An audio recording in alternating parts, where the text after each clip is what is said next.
តស្ទឹងត្រែងសូមស្វាគមន៍ព្រឹត្តិការណ៍ទេសចរដំណាប់ជួហាយា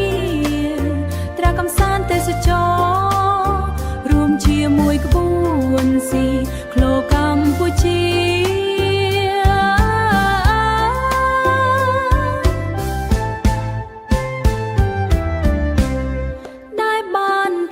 ដំណើរពីទីក្រុងភ្នំពេញមកកាន់ខេត្តស្ទឹងត្រែងការបោះតង់ស្នាក់នៅលើកោះទុនសាយ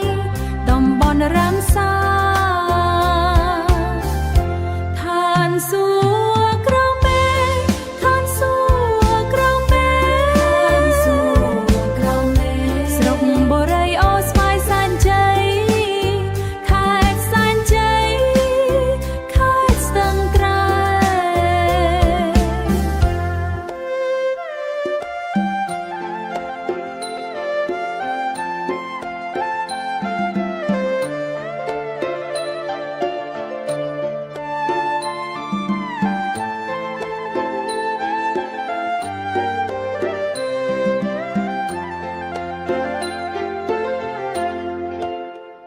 ស្ទឹងត្រែ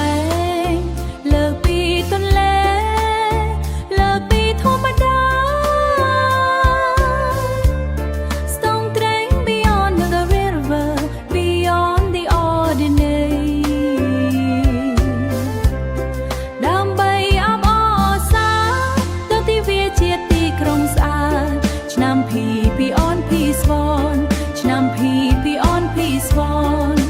ក្រោមប្រធានដើម្បីទីក្រុងស្អាត